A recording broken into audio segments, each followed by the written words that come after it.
With Deadpool and Wolverine coming out, a bunch of us artists got together and thought it'd be quite fun to do something X-Men inspired in a video. Now, at the time of this video coming out, I should have already watched Deadpool and Wolverine, so don't worry, this video is written before the movie, which means there's no spoilers in it whatsoever. Anyway, let's turn these X-Men characters into magic users. Throughout time and space, there is what's known as the multiverse. A place where there are alternate worlds where variants exist, doppelgangers. Some with powers, some with different values, others a different gender. In this dimension, this part of the multiverse, magic exists. Those who have what's called the X gene on Earth 616 have the M gene in this universe, granting them magical powers. Many have one ability, but the most powerful of these magical counterparts have multiple magical abilities activated from within their M gene. No one knows how far back the M gene first appeared, but there have been tales of those with mystical powers throughout the ages. One legend is that of Magus, with a lifespan of over 200 years, yet they haven't aged a day. His real name was James Howlett, and he was always weak and sick as a young child. That was until his mystical powers kicked in. Unlike most others, he gained multiple mystical abilities. The first ability to emerge was a type of energy claw that covered his hands. These energy claws were able to easily pierce and slice through skin, bones, trees, and most materials. The density of the claws were based on how much magical energy was put into them when in use. Something James would forget until his adulthood. His second ability was an insane healing factor. James was able to heal from almost any wound, especially injuries that would be lethal to anyone else. After the initial shock and chaos of his M gene awakening, he discovered his senses, hearing, sense of smell, his instincts, were all 1,000 times more potent than before. This was due to his magical reserves within his M gene, being almost infinite. His healing factor was always active, like a passive skill due to the amount of energy in his cells. For years, James worked for the military, keeping his abilities a secret or using his powers to protect and defend his country. Each time people started to notice, he'd move on to a new place to start over again, changing his name slightly in order to avoid unwanted questions. It wasn't until he was discovered on one mission that he was given a choice: remain locked in a cell, or join a unique program to get revenge on his half-brother, Victor Creed, who'd killed the love of his life. But he was tricked and turned into a savage full of rage by the process of bonding a rather unique magical ore to his skeleton. This ore made his energy claws more dense, to the point both his claws and his skeleton were almost completely indestructible. This, however, was an excruciating process, and the intense pain caused him to lose his memories. He was blinded by rage, and the ore fused with his skeleton had suppressed his memories to the point of him becoming a wild animal. Once he started to become clearer-minded, all he had on him was a tag from the experimentation. It had two names: Logan on one side and Wolverine on the other. It was from this point forwards that he travelled around from place to place, doing odd jobs and looking for answers to his past. Since then, many years have passed, and now Logan goes by the codename Wolverine. And he's met a rather unique individual with similar powers to himself, although this individual seems to have a few screws loose, compared to the majority of those awakened with the M gene.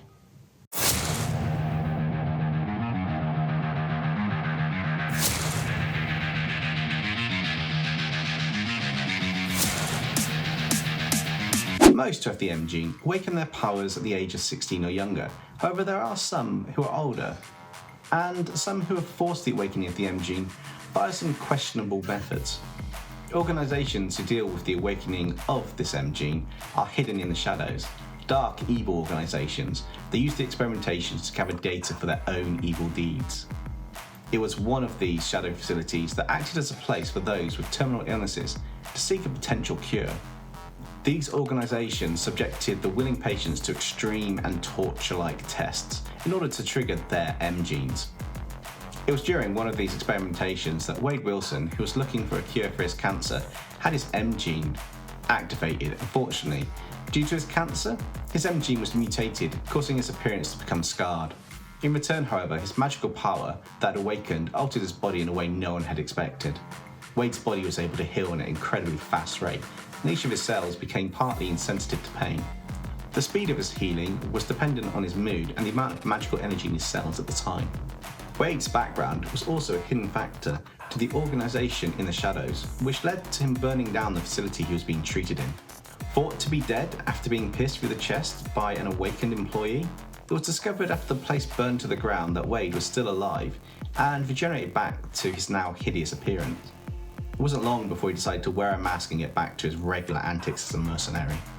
Highly skilled in combat, he not only gained a near immortal body due to his mutated M gene, but he'd also gained the ability to create energy katanas that were dense and able to cut through a variety of materials with ease. He also had a pair of magic guns that used the power from the M gene to create ammo that he used. Since the awakening of his powers, he started to wear a mask costume to hide his scars. With this new costume, Wade came up with a new identity. He started calling himself Deadpool. His personality also changed, mostly due to the experiments that he went through and the extreme stress and pain responses to trigger his M gene. Deadpool became somewhat unhinged. Wade started to talk as if he was speaking to people who weren't there at times, explaining or reaffirming things that were happening to, well, thin air. Wade began to take on several merc jobs, and over time he ended up meeting Wolverine while on a merc mission, and stabbed him through the chest with his energy katana. To his surprise, this didn't kill him, and a fight broke out. The fight went on for several days and nights without stopping. It was the first time either of them had come across anyone with the same type of increased healing, to the point that, no matter what injury was made, they healed almost instantly. Eventually, they both decided to call it a day and a truce. They did find some comfort that they weren't the only ones with this healing ability, but they didn't really get along. Their personalities clashed and they were still ready to fight each other another time. Despite Deadpool acting like a kiddie schoolgirl, dancing around Wolverine and acting all cutesy.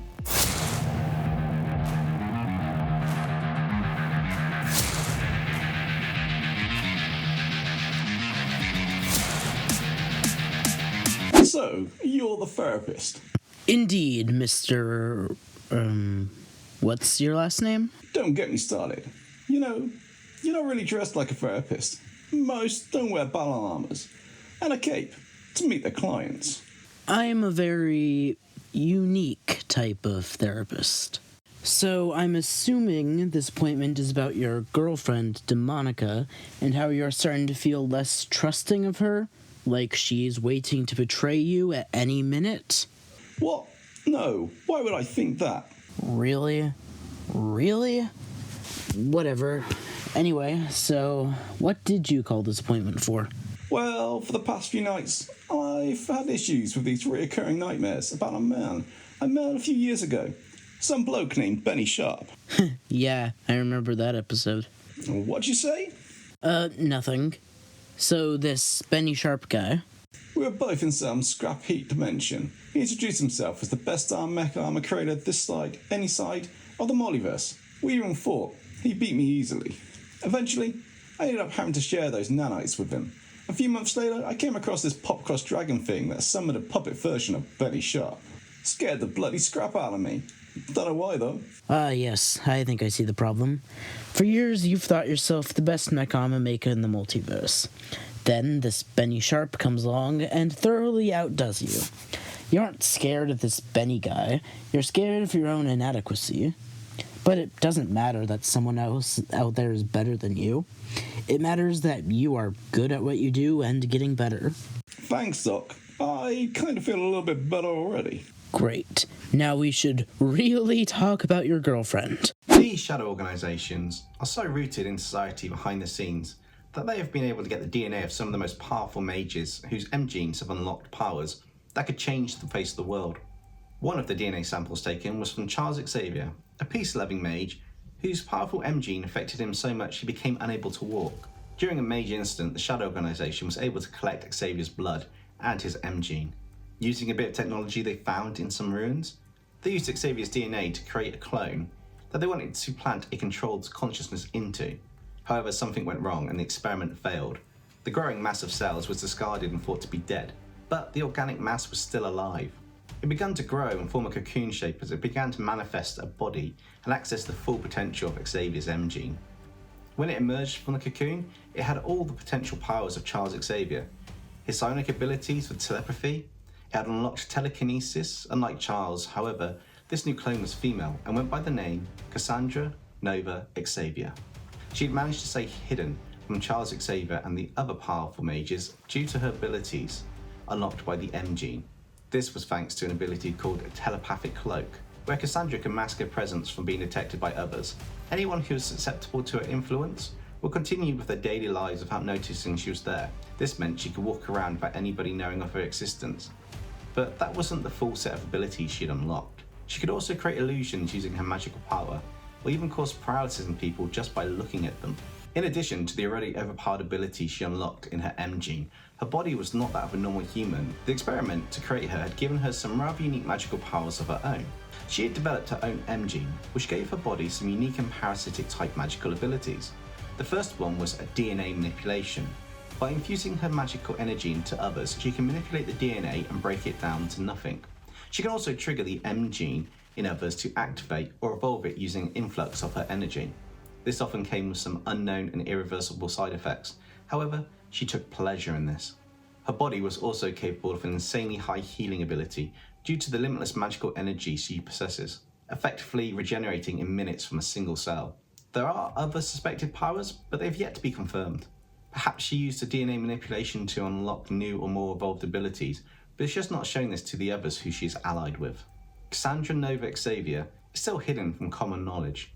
Even among some of the most powerful mages that exist, she uses her powers to move up to the top ranks of the Shadow Organization while awakening those loyal to her and sadistically torturing and killing those who went against her.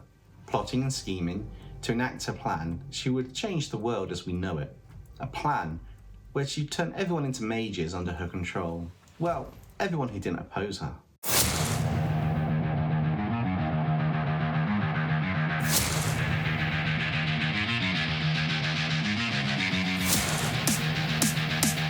This was super fun, and I have to say I had a really hard time coming up with the concept for this video. I knew I wanted to do something with the X-Men and Deadpool, but I didn't know quite what I wanted to do.